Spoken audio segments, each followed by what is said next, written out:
The Lady in the Box is a short story set in the time when Rebel Without a Bra was written. Pete, a robot from Planet Hyman, and a curry version, is sitting in an Indian restaurant in Edinburgh, regretting his vindaloo.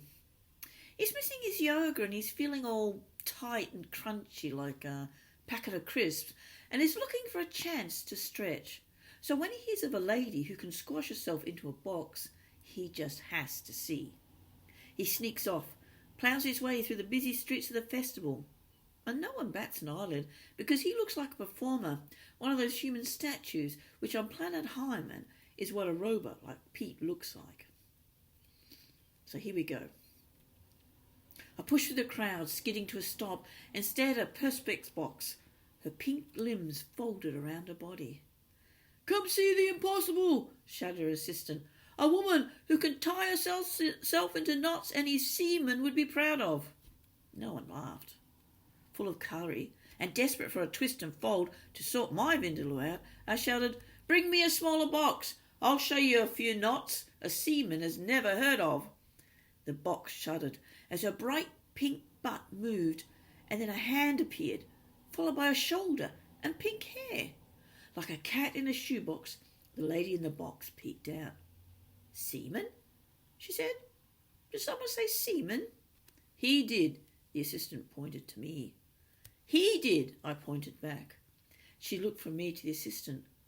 "What has a seaman, to do with my box?" "It's all about the knots," muttered the assistant with an uncomfortable shuffle. "A mere play on words," I added. The lady in the box, who went by the name of Matilda, eased herself out and sat on the edge.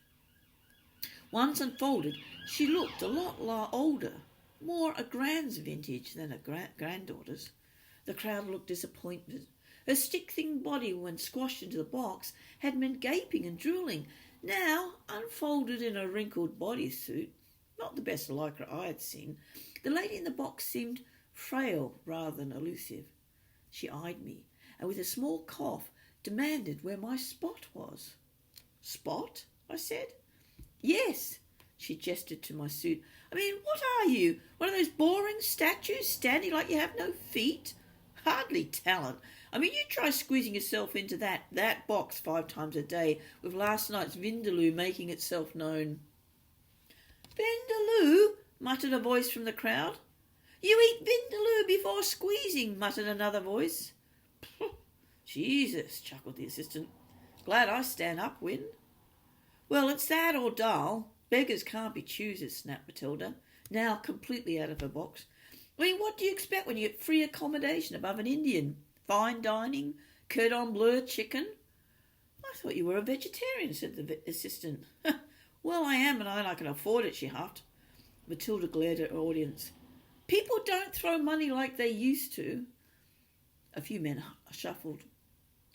"It's not easy making a living when you're competing with," Matilda eyed me, "statues and fire eaters." "You stay above an Indian," said a man, coming forth with a few coins. "Well, what did you expect? The Hilton," she said, with a thank you nod. A few more coins appeared. "I mean, I keep the toilets clean, I serve a few poppadoms, I get a free room, and all the mistaken orders you could shake a stick at." "You serve in a restaurant?" said an elderly woman. "At your age? You poor thing." She nudged her husband, who with a grunt slid a note under a pile of brown change. "And whoever threw these 2 peas in should be ashamed of themselves," she snapped. "It was me," said a tiny voice. The crowd was silent. In the distance we could hear the hissing of fire eating, followed by a roar of applause.